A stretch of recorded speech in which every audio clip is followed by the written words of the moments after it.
The trip from Salt Lake to Concepcion was really long.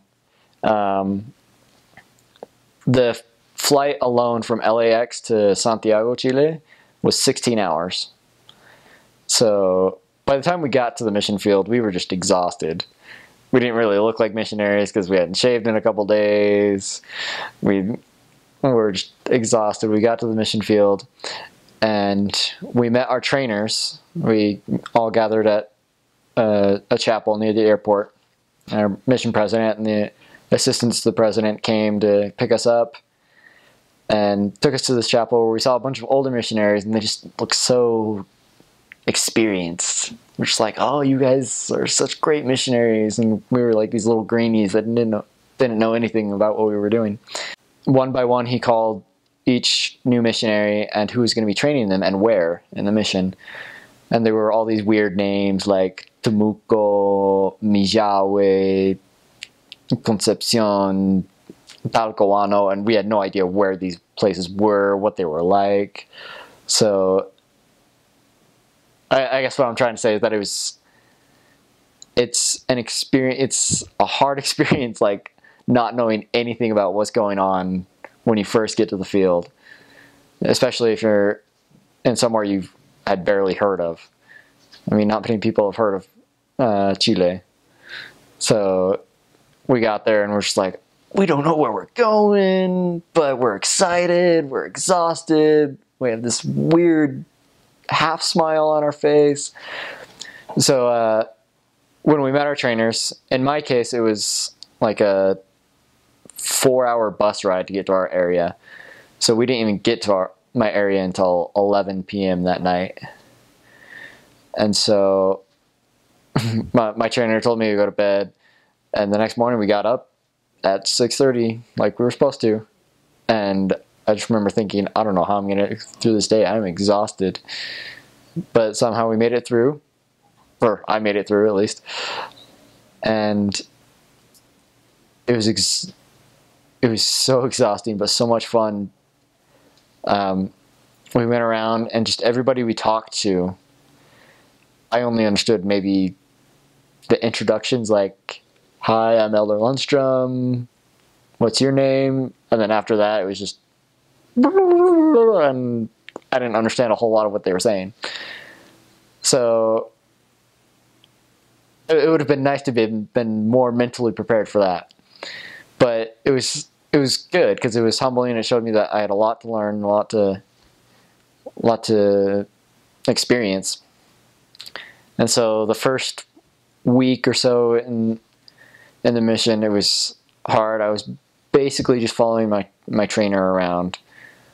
But he was really good. Elder Kamali was his name. Who's from Kaysville. And he pushed me. Probably more than I expected to be pushed. Like with the language, with doing exercises in the morning,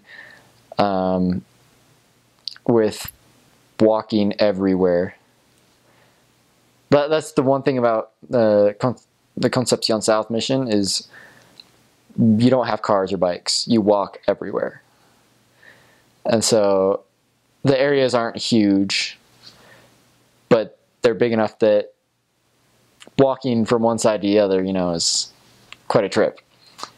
And so I just remember that first week being exhausted, not knowing where I was walking because we would walk down all these side streets that he knew and to get to the houses faster.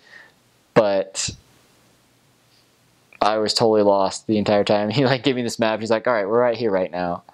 Oh, we're right here right now. And I would be like, oh, I don't know how we got from here to here, but there we go. We're here. Yay.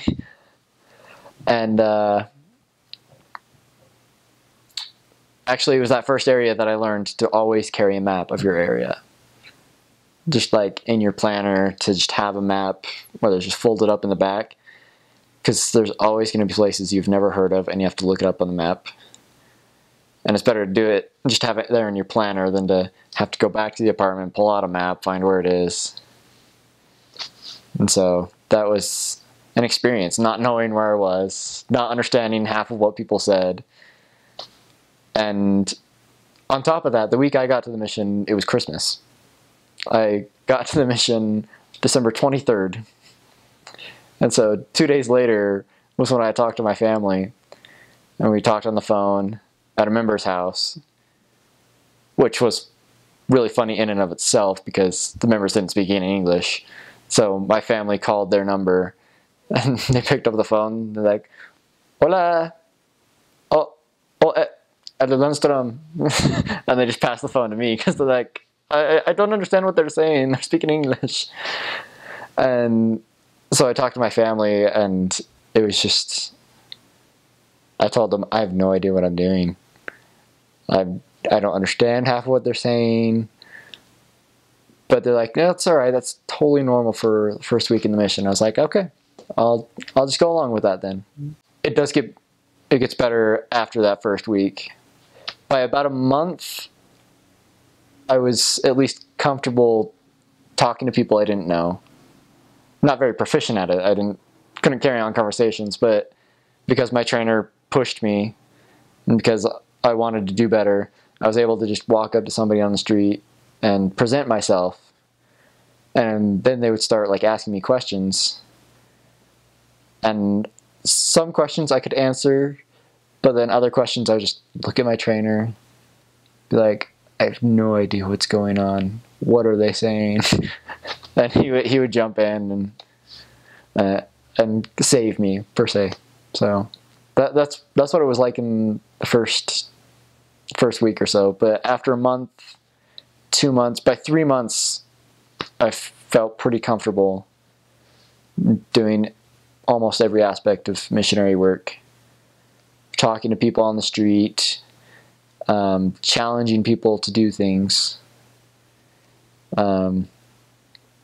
That's one part that's hard about learning another language, is that it's hard enough in your own language to like ask people direct questions like, will you read the Book of Mormon and pray about it to God? And then to try and do it in another language, it's a weird experience. But like I said, by 4 months, it got so much easier, and there just started to be a flow of doing the missionary work.